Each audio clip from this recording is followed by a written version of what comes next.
Welcome to the Undisputed Podcast. I'm your host, Joy Taylor. On today's show, should the Ravens give Colin Kaepernick a shot? Plus why the Patriots might consider parting ways with Tom Brady after this season. And Kevin Durant appeared to take a swipe at LeBron James online. Is that a problem? Skip, Shannon, let's debate. Let's start with the latest on Colin Kaepernick. The Ravens have had talks with the free agent quarterback, but so far have not signed him. Terrell Suggs was asked about the possibility of bringing Kaepernick in and said, quote, "Hell yeah, if he's going to help us win, we want him." Defensive back Ladarius Webb added, "I would love to have him to come challenge some other quarterbacks. We all know Joe Flacco is our guy. We love Ryan Mallett. But yeah, we would all like competition around here to make everyone better." Shannon, what does this tell you? I'm not surprised by their comment, Skip. And let's be 1,000%. If the Ravens, if Suggs and Ladarius Webb, if they were convinced that Ryan Mallett could get the job done if Joe Flacco is down for any substantial amount of time, we're not having this conversation. Colin Kaepernick and whatever the issues that people might have with him or teams might have with him, that would not be an issue if Ryan Mallett could get the job done. So we know that now, Skip.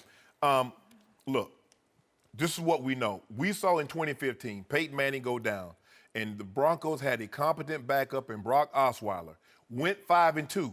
Now, remember, Skip, the Kansas City Chiefs won 10 straight games. If he had faltered any more than what he did, they would have not won the division. Also, they were tied with the New England Patriots and the Cincinnati Bengals at 12-4. But since they had beaten those teams, they got home field throughout. Brock Osweiler beat Tom Brady on a Sunday night in Denver. On a Sunday night, and he beat, on a Monday night, he beat Andy Dalton. He did. So when you have a competent backup, you feel real comfortable that if your starter's down for a significant amount of time, he can hold you afloat until it comes back. You remember, Skip, in 2015, what happened to your Cowboys. Your guy went down and they didn't have any competent backup. Wait, behind the greatest offensive line in the history of the world? Yeah. That one? But it has 3 players ranked in the top 25 of MMQB, right? Its rankings? Skip, I can give you all. What happened to the offensive line? I can give you all the literature. Brandon books. Whedon, first-round pick. You gonna let me? Matt Castle. I'm claiming Pro my Bowl. time. I'm claiming my time. I'm reclaiming my time. Yeah.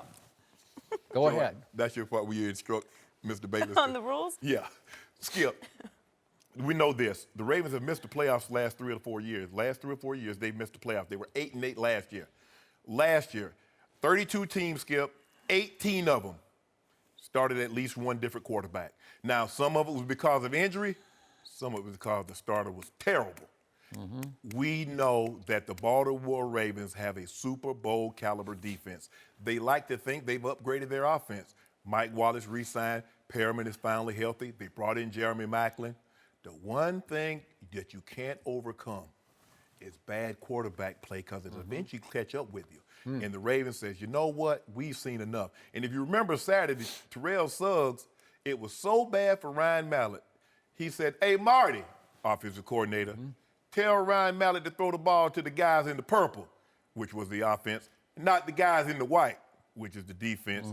And this is how all this Colin Kaepernick came to be. But how do we expect the Baltimore Ravens locker room to respond? They're trying to make it seem like they're about to put Jeffrey Dahmer or they're about to put somebody in there that's done something seriously. The mistake and it's not a mistake, but the problem is that Colin Kaepernick chose the wrong cause to get behind. Because if he had given $1 million to juvenile diabetes, if he had given $1 million to the autistic or pediatric cancer or some wounded warrior program, Skip, he'd have been Walter Payton Man of the Year. But because the cause that he chose to kneel for and fight for, it rubbed a lot of people the wrong way. But I believe that there are more players in the National Football League that agree with Colin Kaepernick and says this is a serious issue than do not. So I'm not surprised, especially if one Terrell Suggs is in that locker room. Okay. Point number 1, obviously you don't have to kneel for juvenile diabetes, but I get where you're going. Right. But point number 2, if players are asked today in just about any locker room, let's say every locker room in the National Football League, what are they going to say about Colin Kaepernick for the most part? Is anybody going to stand up and say, we don't want him? Because I'd be surprised if any player, black or white, said that. I would be surprised, but maybe I'd be wrong. I think the thing is, Skip, is that you're looking at it. Let's take the New England Patriots. They knew Tom Brady was going to be out for a month. Bill Belichick did not bring anybody in to challenge Jimmy Garoppolo. They did not bring anybody in to challenge Jacoby Brissett. Why, Skip? Because they had the utmost and complete confidence that these two guys on our roster could get the job done. If they thought for 1 second Matt Mallett, because he's flopping all around sometimes. If Ryan Mallett could do the job, Skip, they would not be entertaining Colin Kaepernick, Skip. Different dynamic in New England where nobody would have the guts to speak out on a Bill Belichick matter at the quarterback level. No, they'd just be, oh, that's Coach Belichick's call, right? I don't make decisions. I don't make decisions here. You're right. Okay, back to what you're talking about. I'm going to say this again. Here's the issue operating right before your very eyes. This is just me. I would take Colin Kaepernick over Joe Flacco. I just would. I can show you. I've called him Joe Fluco before, and I was on, this is in 2020 hindsight, I said they are about to make a huge mistake because he's had some hot playoff games, and I cannot dispute any of his playoff games because he has been mostly sensational. He's 10-5. His QBR is not great because he'll have Fluco games in the 5 where you'll say, where did that come from? Correct. Well, that's who this guy is. Right. But he's 25 touchdowns to only 10 interceptions in the postseason, which is really, really good. And he did somehow go win a Super Bowl. And I give you that. Although Colin Kaepernick, I thought, got robbed at the end of that Super Bowl and that they should have won it on a non-call in the end zone. Now, back to Fluco. He gets a big contract. He is scheduled this year to make the biggest cap hit in all of pro football, $24.6 million he is to be paid this year. So they have a money issue they're facing. But since that Super Bowl, his record in the regular season is 29-29. And as you point out, which is a stunning stat, the Baltimore Ravens have missed the playoffs 3 of the last 4 years? Really? The Ravens? You like them this year. I can't dispute that fact. You liked past tense, okay? But you're right. They do have a Super Bowl quality defense. Yes. My man T. Sizzle's getting a little up there in age, but I still respect him, and I respect what they have and what they can bring because they know how to do it. And yet, I still doubt this quarterback who has thrown, since his Super Bowl win, the 3rd most interceptions in the National Football League. So once again, we have Seattle all over again in Baltimore. We just saw Colin Kaepernick go through a Seattle, whatever it was, a little dance that he did with them. I don't know what was going on, but I thought he was a perfect fit there. And people in that locker room, I guess they're black players. I can't remember all of them. But Michael Bennett. Yeah, but they have strong sort of senior leadership in that locker room, Shannon Sharpe style leadership, Ray Lewis style leadership, and they all spoke up and out and said, great, perfect, bring him. But they have had some issues about how much confidence that locker room, especially the defensive players in that locker room, have in their starting quarterback. Either they don't sort of vibe with him, or they just don't somehow trust, or they don't love the fact that the coach loves him too much and let him throw the pass that they think lost them the Super Bowl, right? So there was some threat. If Colin Kaepernick gets signed as the backup in Seattle, there's some threat, imminent threat, to Russell Wilson's job, right? Yeah. And if Colin Kaepernick gets signed in Baltimore, this is just me, I think there's some building threat to Joe Flacco, because I think if you put my man Terrell Suggs on the lie detector, we used to go back and forth on air about this, about Joe Flacco, deep down, I'm not sure he's still sold on Joe Flacco. And I'm totally with you. They are definitely not sold on Ryan Mallett as a stand-in for Joe Flacco because he's struggling already in camp practice. And Suggs made his crack to Morningwig about it, which is funny because that's truth serum. You know, that's a truth quote. That's what happens in practice when you just say, hey, he's not good enough. That's basically what you're telling the coaching staff. First of all, if Ryan Mallett was as good as everybody thought he was, he would still be in Houston. Because Ryan Mallett is not the first quarterback to oversleep. He's not the first quarterback to miss a meeting. But the really good ones, hey, get here on time next time. Okay, Colin Kaepernick is a starting quarterback in the National Football League. He is way better than Ryan Mallett as a starting quarterback. Yeah. I guess you could make a case that Ryan Mallett is a better backup because he just keeps his mouth shut and sits and carries his clipboard or whatever he's supposed to do. He's no real threat to Joe Flacco. He's what I call a donut quarterback. Yep. The donut is that little tire that you put on when you have a flat, the regular tire goes down. That's a good one. That donut tire is not to be meant to be driven for the rest of perpetuity while you have the car. Get you to the filling station or get you to the tire store and you get a new one. Okay. That's what Ryan Mallett is. All right. So, over the last 4 years, Joe Flacco has thrown 80 touchdown passes to 61 interceptions. That's a lot. Yeah. Over the last 4 years, and that includes a couple of really down years for the San Francisco 49ers. Colin Kaepernick, 62 touchdowns to only 27 interceptions. Right. Well, if I just do that in a vacuum, those two, who are you taking? I'm going to take Colin Kaepernick, right? Because you always want 2-to-1 touchdown to interception. 2-to-1? Really? Yeah. And the QBR is just slightly in favor of Kaepernick here, but he's had a couple of rough years with a not-so-good football team, and I can show you that Joe Flacco's football team has routinely been better in those years than Colin Kaepernick. Especially defensively. Defensively. Okay. So now back to imminent threat. It's almost like Colin Kaepernick is too good for his own good because he's really good. He's a starting quarterback. I've made the case. I don't know, I have to put the pencil back to it, but there's 6 or 8 places in the league right now. I would take Kaepernick over the incumbent starter there. Right. And you've made a case of all the backups and all the sign. I get all that. Like my Cowboys just signed Luke McCown. Well, do I want as a third quarterback? Luke McCown. He started 10 games in his life in the National Football League. He's not 500.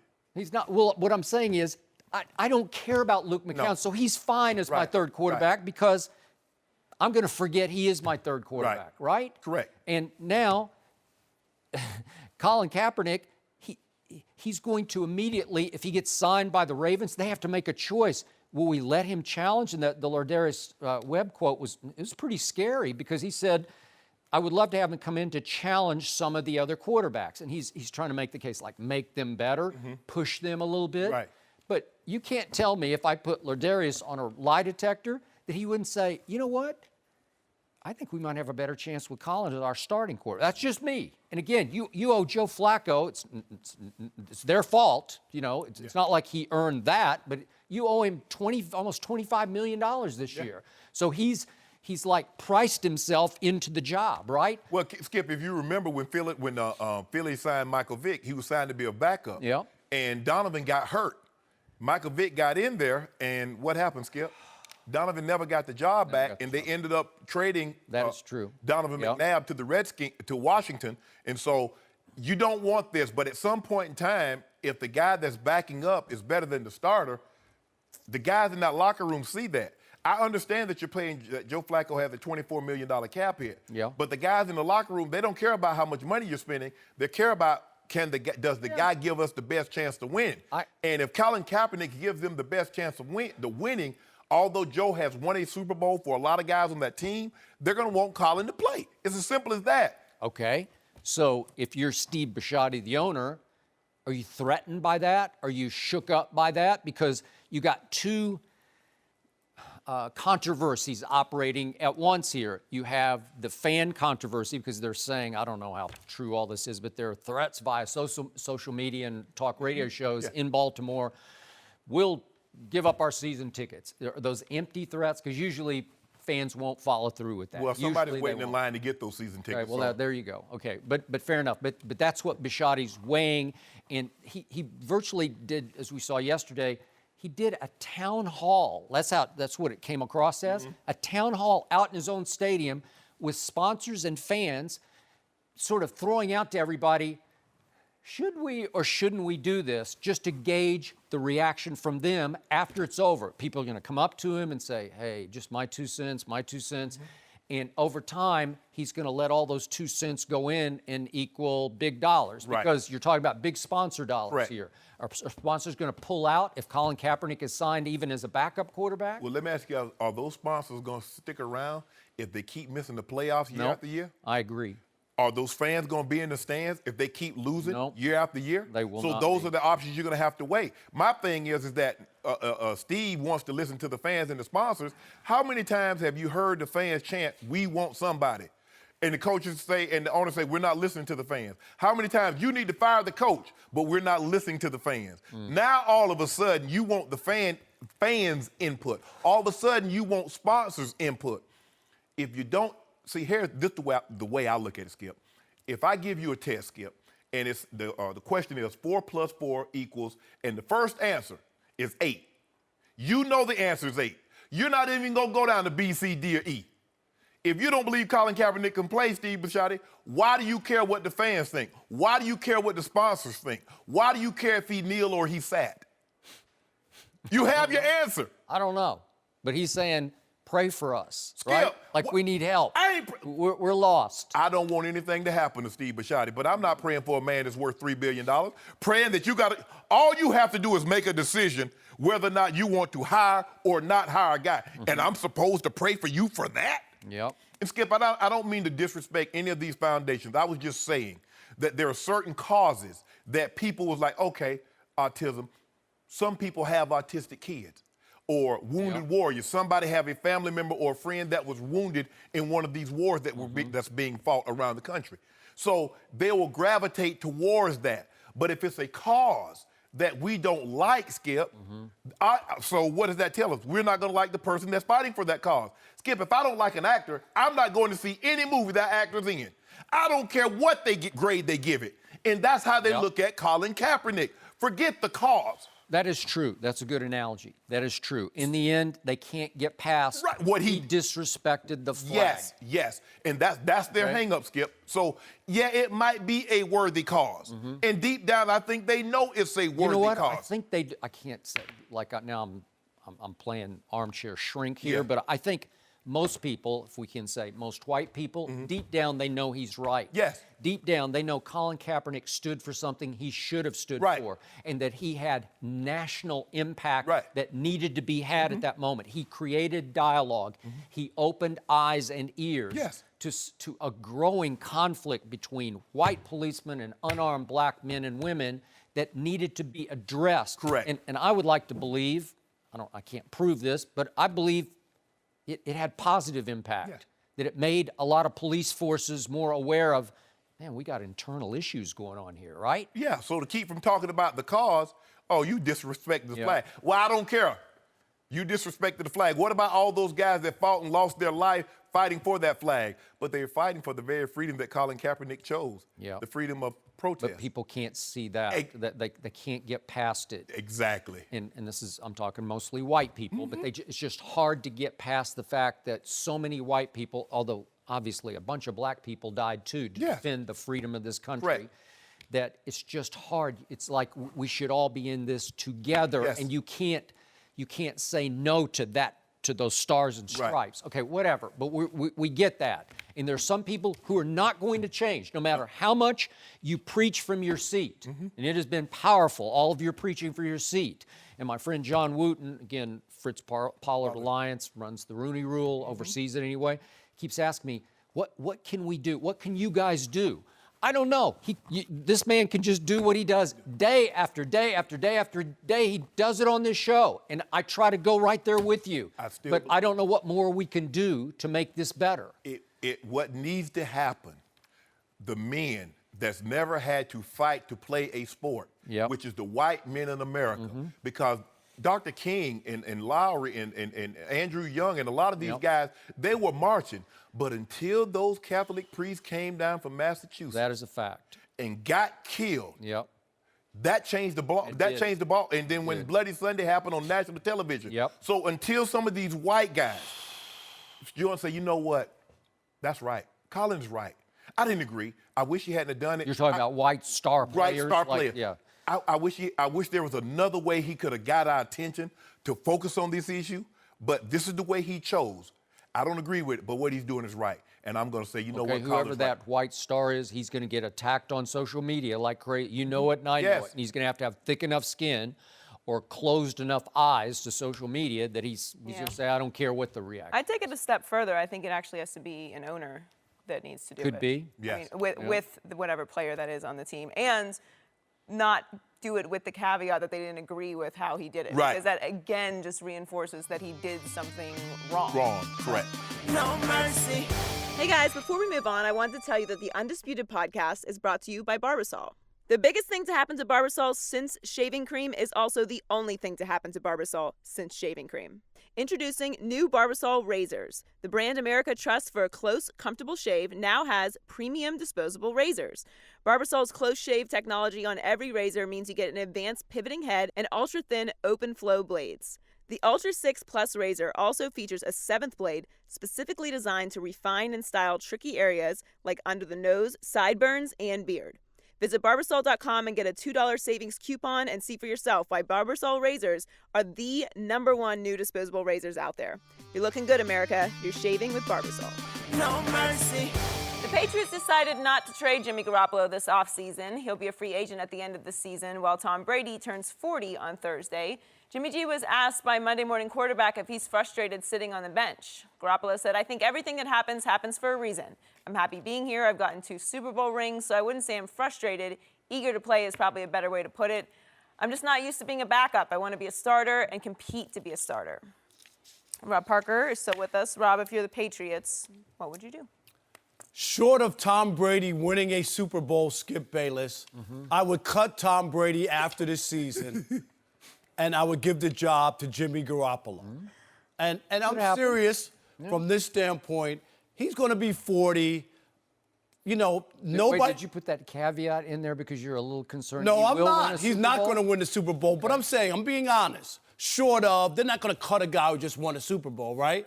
But short of that, They did Trent Dilfer. okay. I'm not here to- No, but that's Trent Dilfer, not the same. But I'm saying, and from this standpoint, we've seen this happen before. Tom Brady's no different from anybody else. Okay? We saw Joe Montana get shuffled out of San He Francisco, got right? traded at age 36 Hey. for a first-round pick. Exactly, and he went to Kansas City and whatnot, and they had Steve Young sitting there, and they said, we're going with the younger guy. Right. We saw in Green Bay, they could have said, we're just going to ride out Brett Favre, and we'll just let him not come to training camp every year. He played a couple more years, Skip, right? Went to the Jets. They were 8-3 at one point. Went to Minnesota. They made it NFC Championship game, but they said, no, we're not doing that. We got Aaron Rodgers sitting there. We're going to move forward. So here are the Patriots in the same situation. Obviously, you're not going to do it coming off a Super Bowl, but they got a decision to make. And if you're thinking about the Patriots long term, and you could have traded this guy before and gotten something, and now you've held on to him, and now he'll be able to walk and you get nothing, you got to make that decision. And the right decision is to cut Tom Brady after this season and let him go somewhere else. If he wants to play until he's 45, then he wants to play in Jacksonville, go ahead, Tom. Go to Jacksonville. Yeah, that's where I'd like to see him play. Would you? Yeah, so he'd be less of a threat to you? I'd like to see him play in If he's as good as Skip says, he'd take Jacksonville to the Super Bowl. Right, probably exactly. would. Is Adam thinking about Vinatieri that. or the defensive signals from other teams going with him? Go ahead, Skip. Go ahead. I'm ready to predict Tom Brady will win another Super Bowl stop for it. another team. Because I'm with you. I think we're on collision This course. is it. This is going to be the best, biggest story in pro football. It is coming 1,000 miles an hour down the tracks very quietly right now because it hasn't yet started. But Bill Belichick is on the hot seat again because he's going to have to make a choice pretty quickly. The choice could be made by, as you say, a catastrophic injury with another team, a starting quarterback, or just a starting quarterback's failure in the first 2 or 3 preseason games. Somebody could get desperate enough to offer so much, to overpay for Jimmy Garoppolo, that Belichick would say, I can't pass this deal up. I just have to do it. I believe in Tom Brady. You know I believe in him, not only on the field, but in longevity. I think he's discovered the sort of magic elixir of quarterback life, which is flexibility. Longevity is longevity of his muscles. I'm not. Yeah, I'm okay. just. All right. He looks better than. I just watched the camp footage. His body looks great to me. Unbelievable. Considering what he looked like as a rookie, I mean, I know. he Well, had. he's come a million miles from there. He has. I'll give him that. Nutrition, stretching, flexibility. Magical elixir, right? I I'm don't know. I'm just saying. okay, but the point is, maybe it's some sort That of. is Rob Parker.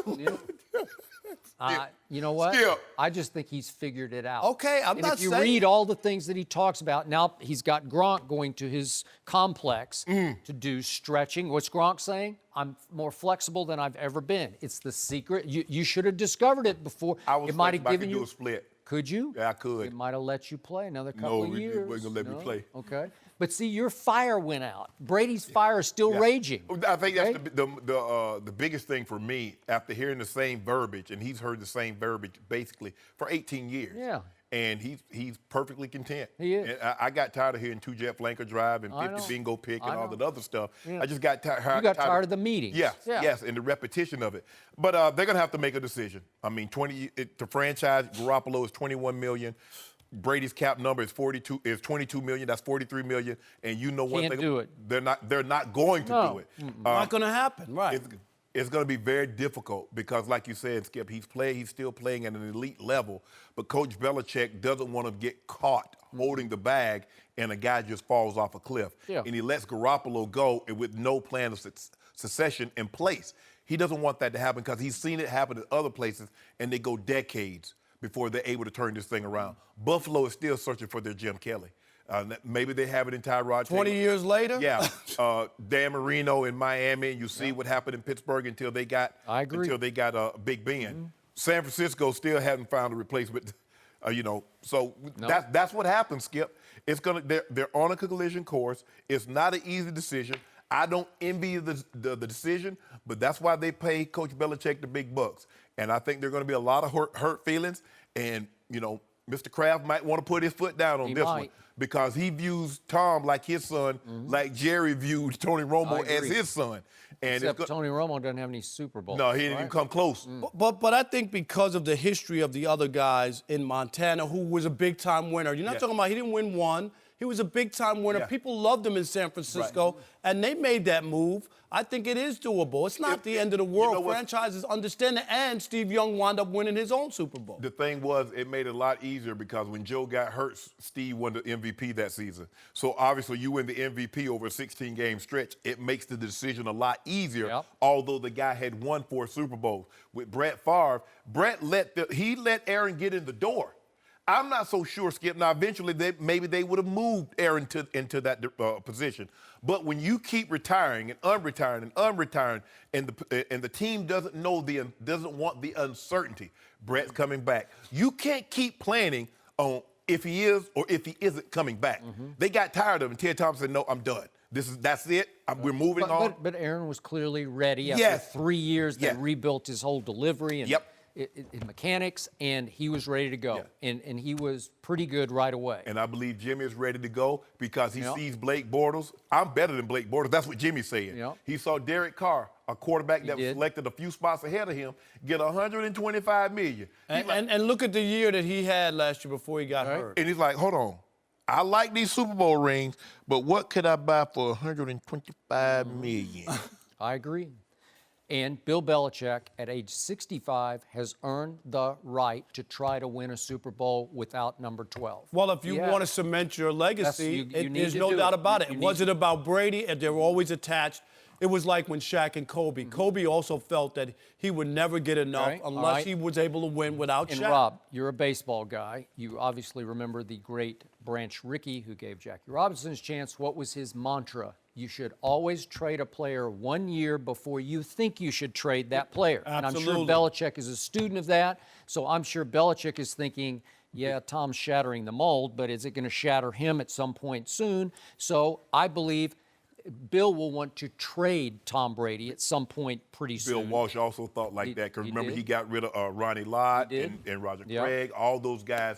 He was a firm believer in 1 year early as opposed to 1 year too late. Your opening statement was they should cut Tom Brady because cutting him would be a gift from Mr. Kraft because it would allow Tom Brady to go pick where if he wants to go. And that's the only reason I say that. Out of respect for Tom Brady, if he wants to continue to play, do you know what I mean? And say, Tom, thanks for everything, and we'll give you this parting gift. You can pick wherever you want to go and keep playing, and we appreciate it. Okay, Tom, pick where you want to go, and then we're going to see if we can try to work out a trade. I'm going to try to get something for him. All right, that's fair. I mean, if you're going to throw a bag of clothes away, fair.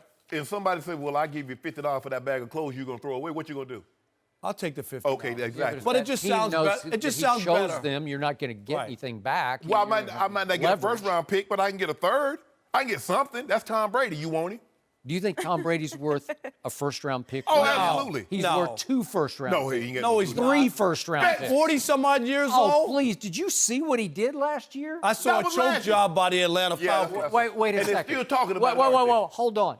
Pro Football Focus, we use Oh, here all we their go. stuff, but by their grading system, he had the best year any quarterback has ever had in the 10 years their system's been in place. Pro Football last year. Focus said, That's before the Dak playoffs. Prescott is the 250th ranked player, too.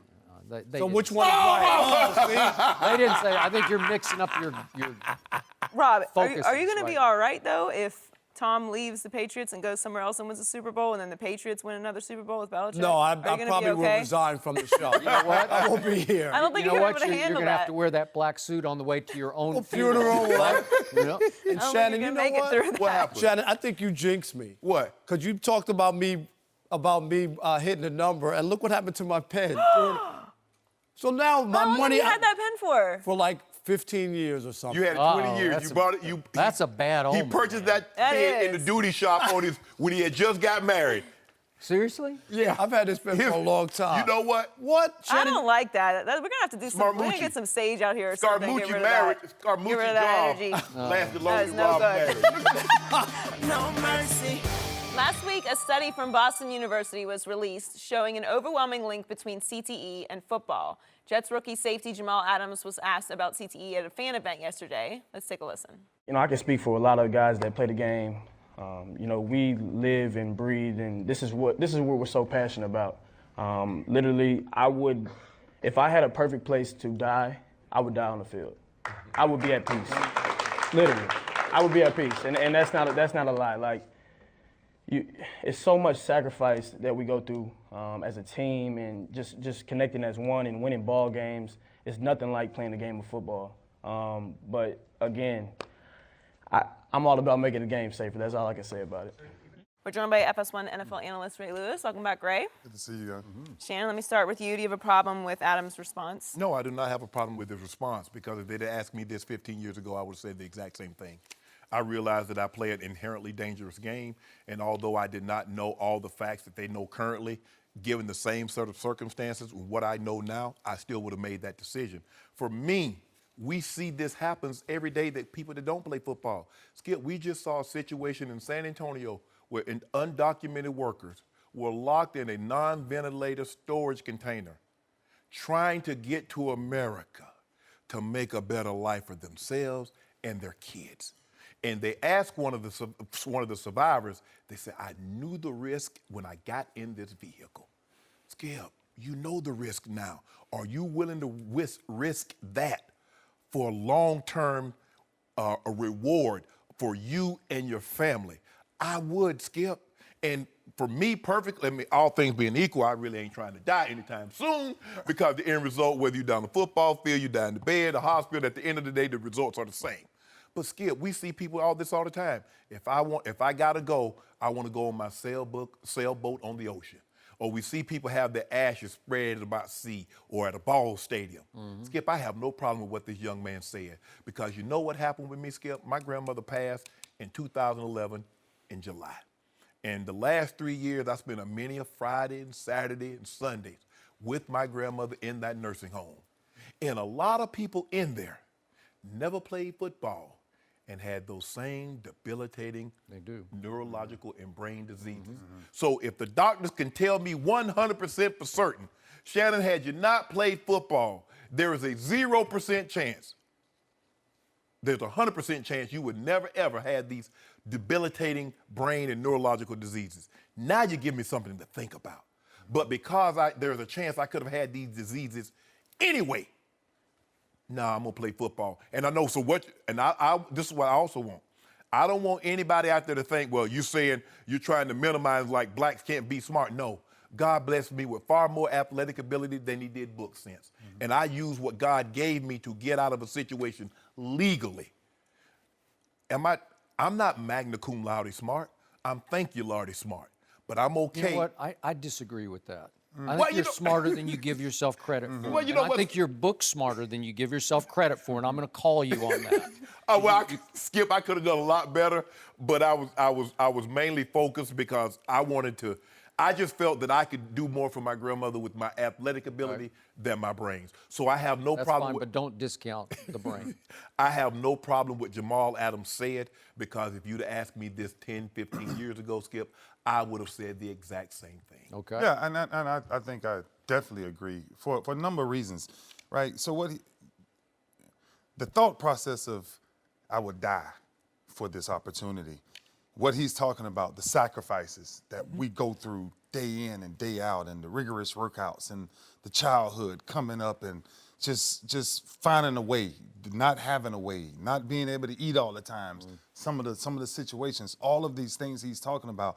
That's what the pile of things he's talking about, that nobody knows what the real sacrifice really is. So when he says that, I've said that myself many a times. Like, I will die doing this, right? Because the ultimate, for me, just like you, was how can I make my mother smile? Like, how can I get my mother out of this situation that she's in? And everybody's gonna go into a job that there's risk from every level, no matter what job it is. Yeah. Firemen, whoever it may be. Policeman. Yeah, it's gonna be something. And so when you ask yourself, why would he say that?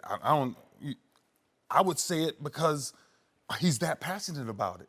Like, he really believes it, and he loves this game. And if you take the TVs away and you put all of us on one football field, we will play it until the sun comes up and then the sun goes down. That is true. And that's just the fact of it is. Now, since there's so much information out here now, of course, we have to do more studying, both the league and the players, right? How to continue to be safer in this game, right? How to not take the hits and just let them just keep bothering you. And I think there's so many alternative medicines now and alternative doctors that you still have to do a lot of checkups. Yeah. So everything both of you just said is why too often I'm a little too callous to this, a little too insensitive. I don't have enough sympathy for CTE victims or players who say, do you know what I gave up? I can't walk, or I can't sleep, or whatever the issues are. And I've been doing this for so long. I've known so many players, even older than you two, who are really good in their time. And they would have done it again, man. 'Cause they loved it. Right. And they miss it dearly to this day. And some of them are in their 70s. And if you told them at age 72, you could, I got something I can give you that will let you play football again. You don't think they'd go play football again? They would. So in the big picture, everybody knows. You knew the risk from high school.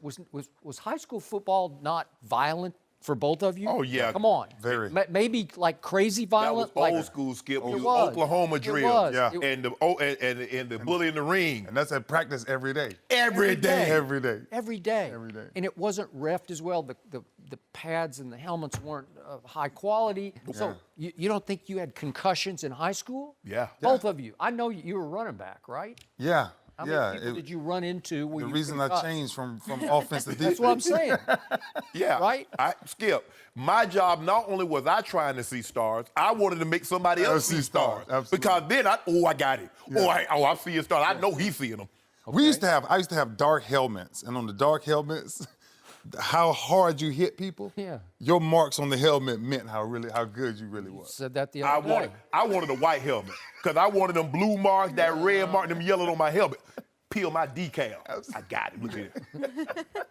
Okay, so I despise sort of war analogies here about football, but I got to give one thing. This is what I've always thought about playing, especially at the NFL level, especially on defense, not so much on offense, because your job is to run into people who have the football under their arm.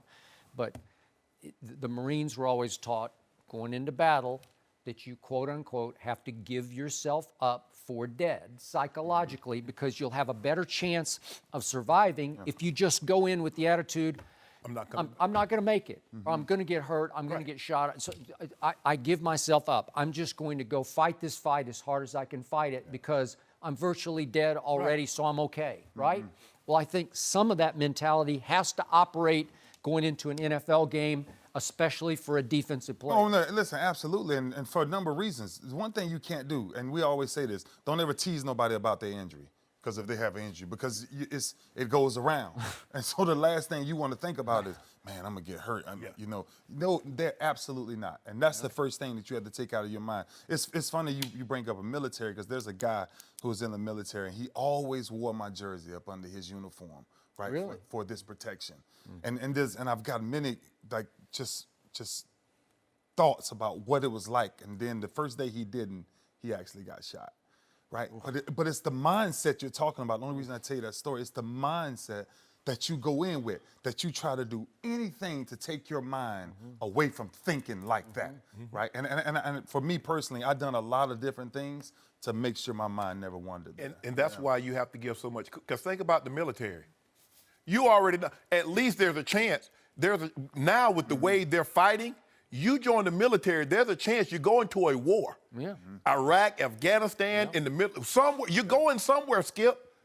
So, but for me, for Mary Porter and what she did for her 9 and my mom's 3, Okay, man, but please. just for balance, Martellus Bennett was asked about this yesterday, and he said, and I quote, "I ain't dying for this bleep." Right. Well, okay, but that's an offensive player, a skill player, not that you want, but you were asked to block some, so it's going to be a more physical position, right? Well, the thing is, Skip, when he says dying on the field, there's not been an instance where there's someone that had made a collision and they were instantly died. Now, you remember, I think his name was Thomas Harrion, the San Francisco 49er in 2005. In the preseason game in Denver, he collapsed of a heart attack and died. So that was the closest that we've had. Darryl Stingley got paralyzed by Jack Tatum in the Raiders against the Patriots. But Skip, the long-term effect, we know there's a greater probability that we're going to have these debilitating diseases. But Skip, I ain't trading my life. I ain't trading nothing. No mercy. Kevin Durant won his first championship and his first Finals MVP award against LeBron's Cavs in June. Yesterday, Durant posted a question on his YouTube account asking, narrative or skill, which one matters to you? Someone responded to Durant and said, LeBron is just better than you. It's just facts. Durant responded with a simple, nah. Shannon, what do you think about Durant's response? I don't have a problem with it. And I believe in Kevin Durant's heart and in his mind, he believes that he's a better player than LeBron James. Now, I believe that LeBron James is a better player because I believe he makes more players better. He can rebound the basketball better than Kevin Durant. He probably, if he took as many shots as Kevin, he probably could score because he's as efficient as anybody we've ever seen. Kevin Durant averaged 35 points on 55%. LeBron averaged a triple-double on 56% shooting in the finals. So they're very comparable in that aspect. And so I don't have a problem with what Kevin Durant said. I know you probably not so much. I don't think you have a problem with what he said. I think you had a problem that he actually responded to somebody. I have a huge problem. And when this thing came through, I was like, I already know. Skip, I don't have a problem with it for the simple fact is that what social media has done, it has allowed people that would have never been able to come in contact with a celebrity or professional, whatever the case may be. It's allowed you to have interaction. And in the same token, it's allowed the players and the celebrities and entertainers to have contact that they wouldn't normally have. And so sometimes, I mean, obviously, I only have a couple 100,000. My goal is to catch you someday and get to 3 million, but that's neither here nor there. Good luck with that. Oh, okay. I'm gonna get me these box. I heard these Russians, they can hook it up. So you're gonna go to the Russians? Yeah, I have me. So that's how it works. But what is allowed is that players could have contact with people they normally wouldn't have contact with. Because the way I look at it, Skip, if somebody jumps in my mention or timeline and they ask me a question, they sincerely want to know what I think. Sure. And so I want to give them that credit. I want to acknowledge them and not think, I don't want these people to ever think that I think I'm better than them or they're beneath me and I can't even take the time to answer a question. To get to that question, you have to sift through all of this incredible, wrong-headed negativity that only gets in your psyche and messes you up. You know what? It makes you think wrong. Well, we see it every day here on the show. But see, here's the thing, though, Skip. I refuse to allow 1% of the people that's going to be negative and going to be mean and condescending to ruin it for the 99% of the people that have real good intentions and want fair. to sincerely know what I actually think. But that 1% is on your timeline. They're there. They're there. And it's every now and then, Skip, you know, sometimes I let it slide, but sometimes I tell them, I'm like, hey, I'm like Star Wars. I'll strike back. So if you come for me and I didn't send for you. You're the Empire. Yeah, right? oh yeah, Skip. You come for me and I didn't send for you, I got to send you away. It's just like, Skip, they knock on your door soliciting. If it's something you don't want, what you do, Skip? No, thank you, I'm not interested. But if you come by, they knock on my door, they're selling Girl Scout cookies, your boy got your box. Got to get a box, got to help the kids, Skip. Okay. I mean, they trying to get these ribbons. I want to help them get these ribbons as quick as possible. Okay. So I have no problem with what Kevin Durant said. Now, there of the 30 general managers, there might be some that actually think Kevin Durant is better than LeBron. He's about 4 years younger, so you're going to have a longer shelf life with Kevin Durant, the way it appears right now. Still believe LeBron James is going to be on top of his game for another 2 to 3 years. I believe he plays to at least 20, at least 20 years, and he'll be the 1 or 2 all-time leading scorers. But I have no problem with Kevin Durant. But see, what Kevin is thinking, because he's won a championship, and you are also thinking because Kevin won a championship. Because I know you. Well, see, what you fail to realize, you don't study me, but I study you every day. I don't study you. I don't think about you after I leave here. No, I think about you. Because after I get done training spin, I go home and I rewatch the show and I pause it. I was like, oh, look at his body position. So that's what he did. Oh, I know. So I do study. Watching film on you, Skip. Keep trying. I do. Keep trying. But he believes that since he won a championship head-to-head against LeBron, he's a better player. He's absolutely wrong in that regard. He's absolutely right in that regard. But there are 2 issues operating here, and I'm going to address the first one that you first brought up. It still astounds and confounds me that a player of Kevin Durant's magnitude and now achievement, Finals MVP, first ring, driving force of a team that lost to your team last year, that achievement and that magnitude would stoop to actually respond to some nobody whose username is Joe Deasy. He's getting a shout out here on Undisputed. Get him, Deasy! Joe Deasy. And Joe is responding to a question. So Kevin did pose a YouTube question. Narrative or skill, which one matters most to you? I don't really understand narrative or skill. They're two separate things. Narrative, storyline, or what? I don't know. But whatever. That's what Kevin proposed. But Joe didn't like the question. He just shot an answer back, which is an opinion from Joe Deasy. LeBron is better than you. It's just facts, spelled F-A-X, facts. Boom. Send it. And it got him. It got Kevin, and he could not stop himself. He couldn't help himself. He couldn't save himself. He had to hit capital N, small a, H, period, boom. Hit send. Nah. Okay, well, I'm with the nah. I just don't get why you would respond to Joe Deasy, nah. Because here's what gets me about. He responded to you, too. Okay, he does. Has many times. But here's the point. Look, it amazed me through the year because Kevin lives on this the way you do. In the breaks, you're reading your Twitter responses. Like, you really want to know what they thought of the segment we just did, right? I'll be responding, too. They're like, I can't believe he answered on set. Yeah. Sometimes I bust him up too, Skip. Okay, so one guy out there living in his mom's basement in Iowa City says, Shannon, he kicked your behind in that last topic, and it hurts you. And so you come out angry in the next topic. It's like scary to me that guy in Iowa City actually had control of Shannon Sharpe's psyche. You know that? You're in the Hall of Fame with 3 Super Bowl rings. You know what I do? N, big A, big H. Nah. Okay. All right, that's fine. But it did amaze me and really impressed me that Kevin lives on social media and he was able to rise above all the negative. Did anybody in sports receive more negativity than Kevin last year? No. I mean, maybe Colin Kaepernick now, right. Okay, but as far as in the sports confines and context, for leaving Russell Westbrook and joining forces with the Golden State Warriors, he took heaps and heaps of internet criticism, and I think he let it go in his heart and in his mind, and he still rose above it. And in the finals, I got to tell you, if I'm just going off what happened on the biggest stage in the sport, he proved before my very eyes he's better than your guy. because he shot that 3 right in your guy's face, and that changed everything. Could we see that 3? No, we don't need to see it. I want to Skip. see it. I got to see it one more happened. time. Skip, Oh, he's walking it up. He's walking it up. What?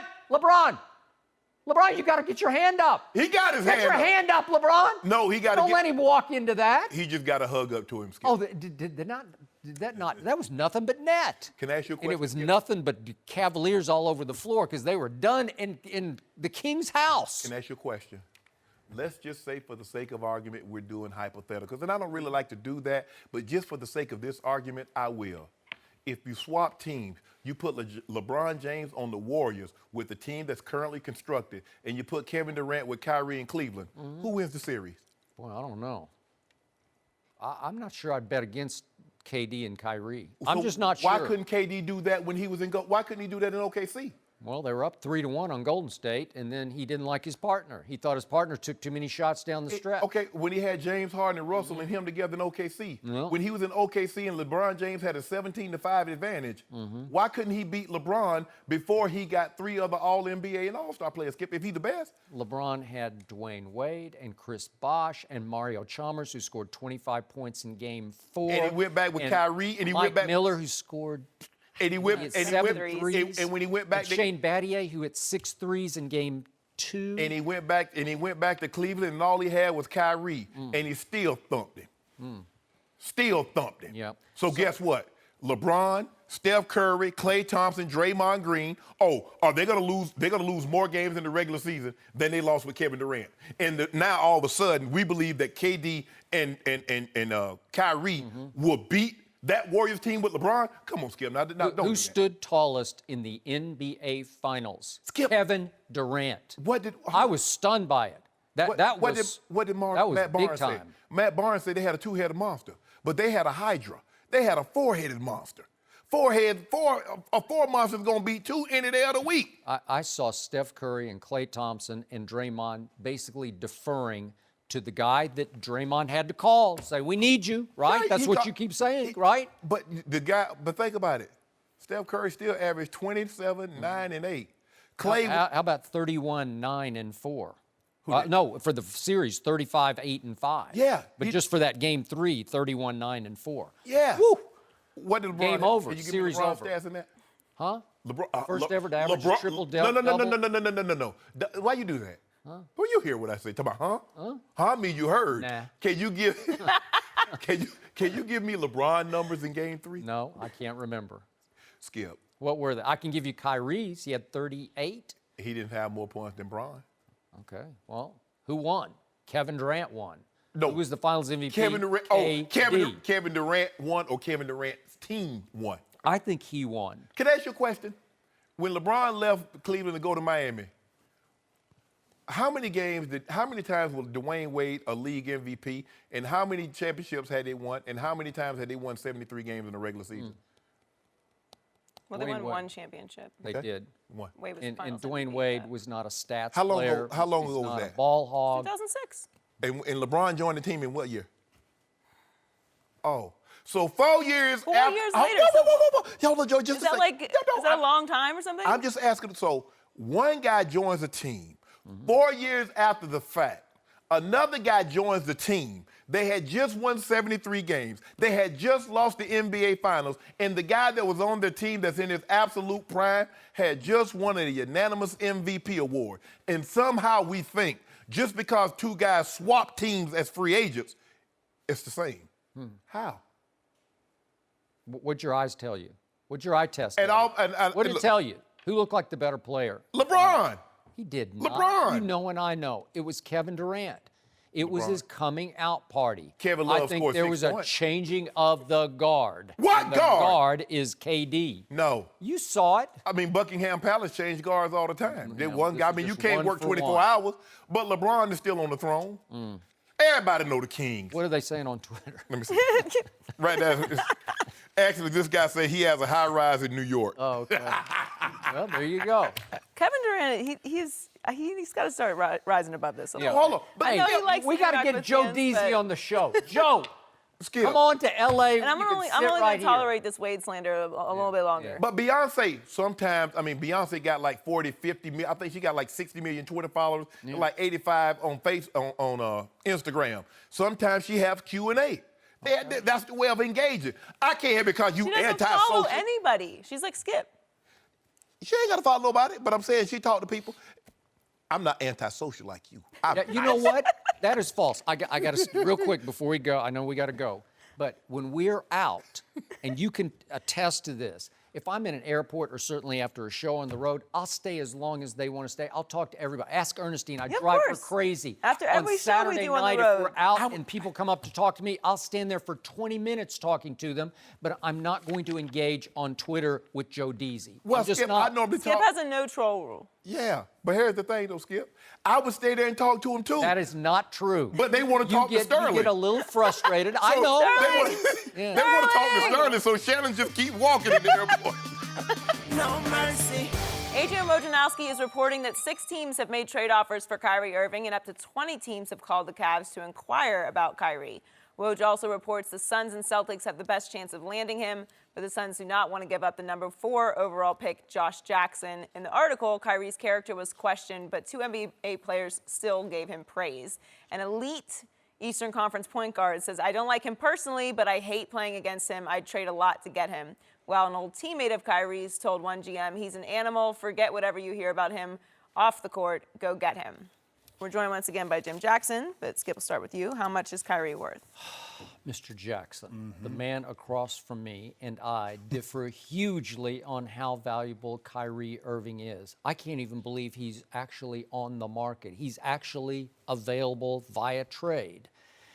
I say he is hugely valuable, far more valuable than a Jimmy Butler or a Paul George, who we buzzed about for weeks on end on this show. And I appreciate Joy reading those quotes out of the recent ESPN piece.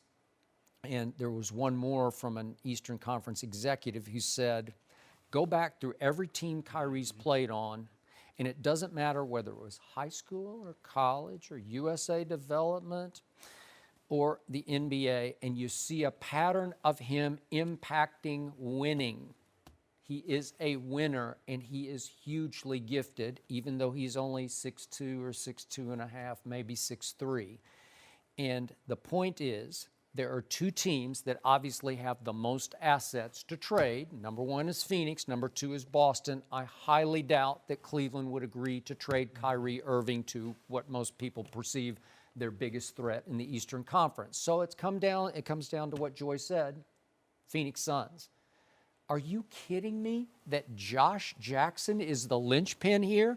Are you kidding that right now they're saying, no, we won't give you Eric Bledsoe and Josh Jackson? Let's get this straight now. He was the 4th overall pick, only because he sort of fell in their lap via Boston. But the 4th overall pick has yet to play a single regular season NBA game. And I'll give you, he's going to be a good, maybe a very good NBA player. But this is Kyrie Irving. This would be the steal of the century for Phoenix if they could get Kyrie for only Eric Bledsoe and Josh Jackson. Are you do it. You should have done it yesterday or the day before or the week before. If that's the deal that's on the table, I know my Spurs have tried like mad to get him. They don't have the firepower. Give us Kawhi. They're not going to give Kawhi. Okay, well then y'all can't get it. Okay, that's one guy who's better because Kawhi's better than LeBron. Don't do that. Skip, don't do that. He's a two-way player. Don't do that, Skip. Stop it. Stop it. Defensively and offensively. Wait, can LeBron defend at age? Is he 38 now? He can do whatever he wants. We know he's lost all his hair, but he's lost some defensive prowess. Yeah, okay. Yeah. You be hating on LeBron. I'm not Skip. hating. I'm just telling the truth. The hair bothers me far less than whatever those pants are. Why you be hating? Oh, I'm just saying. She's still upset about the Miami issue. It's a Miami thing. I mean, you so small to be so petty. You into those pants? No. Exactly. But still, so what? I mean, Hold on, I'm missing something here. What? I'm going back. Okay, they say he's impacted winning. He played 12, 13 games at Duke. They lost in the NCAAs with Kyrie Irving. He played 4 years before LeBron James returned, and they won what? So what impact has he had on winning without arguably the greatest player or a top 3, top 2 player of all time running aside him. I'm missing something, Skip. What is all this winning he's done? Okay, I told you he was stuck with a Byron Scott who's notoriously in favor of veterans over young players. He was hard on Kyrie, and then they went right out the next year and drafted a Dion Waiters who immediately clashed with Kyrie for whose team is it? It should be my team. It was a rocky circumstance he was in for his first 3 years at age 19, 20, and 21. And then he became the closer for the quote-unquote best player on the planet. That impacts winning. LeBron would not have won without Kyrie making the last second shot in Game 7. But we have seen LeBron win without Kyrie. Am I correct? With Dwayne and Chris. Okay, when he was in Cleveland before he left, and he won 66 games, and he won 61 games with a mop bucket, a squeegee, a bar of soap. This is about Kyrie. It's not about LeBron. But you keep that. I mean, this person telling me that Kyrie impacts winning, and I'm trying to figure out when and where without LeBron James running shotgun beside him. Now, I will give you this. Now, if the question you have to ask yourself, at 24 years of age, will Josh Jackson be better than Kyrie Irving is right now? Because if you can't answer that yes, you need to move him. Thank you. Kyrie Irving, look, I don't want him to leave, but he got to go. He got to go. You're off that bandwagon. Oh, yeah. You just can't stand it. I'm going to still root for it. Because he has called out the king. He has shamed the king. He has ridiculed the king. Well, here's the problem. If your value, what do you get for Kyrie? Cavs want young players.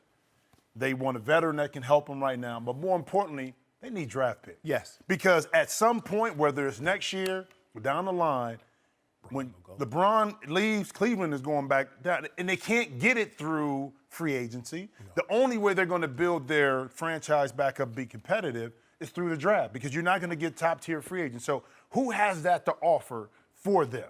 Phoenix does. Phoenix does. But if you're Phoenix right now and you're second-guessing, what does that tell you in regards to how they see Kyrie? Can he impact us winning today in regards to us getting closer to competing in the Western Conference? If the answer is yes, it's a huge yes. Well, why not make the trade? I don't know. It has to be something in there for them internally that's stopping them from making this decision. Because for Cleveland, they can't go in. Here's my thing. You can't go into camp with this hanging over. Couple reasons. LeBron and Kyrie, at some point, body language-wise, something's going to happen. Is LeBron going to fire on him? LeBron going to fire on him. I don't know if he's going to fire on him. 6'9" on 6'2"? Yeah, well, that's big. But you know what I'm saying? I've been in that situation. Maybe he's going to bake a cookie for him. Oh, stop it. But here's the bigger point. You're going to end up dividing the team. You are. Unconsciously. Because what's going to happen is you got guys that hang with Kyrie. They ain't about hanging with Kyrie. All the guys going to be with LeBron, and Kyrie going to be on the aisle. Here's my thing. I don't know about that. It's guys that genuinely like Kyrie, guys that love LeBron. So now you're going to put them in a situation where they're going to have to choose. And that's not a winnable situation. It's going to be a lot of internal strife. And this is a team that always deals with drama. They ain't dealt with this kind of drama. So they got to make a move. Guess what? What? I like Coke. I drink ginger. I love ginger ale. Guess which one I buy at the movies, Skip? They like Kyrie, but Kyrie ain't gonna bring no jewelry. See, that was the difference. How do you know that? No jewelry. He's only 24 years The king, crowd him. You want championships? Get the king. Yeah. That same king who came up so small in Game 3 down the stretch. You sign Kyrie, you get no jewelry. That's what you want to do. You're right, Skip. I think when Kyrie I'll just tell you think about that. It just came off the top. Skip, look here.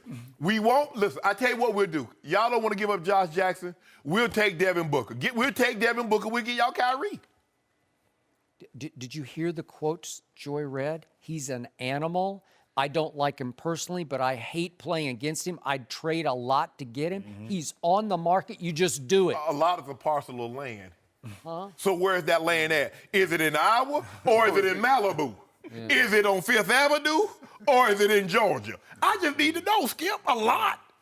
Yeah. Wouldn't it just be so great if he went to the Heat? That'd be such a good storyline. Give us Whiteside, we give you Then I give it up Whiteside. Oh, okay then. Hold on. You can have Goran Dragic and you can have... No, hold up. An even swap isn't a swindle. So we're gonna swap somebody. So we're gonna swap somebody. You try to give us. Oh, so now you're saying Kyrie is valuable? Yeah, I never said that he wasn't. Well, if you're saying he's just some guy, why don't you take Goran for him? But you tried to trade me. I got a 1962 Ferrari GTO, and you tried. GTO? Yeah, look it up.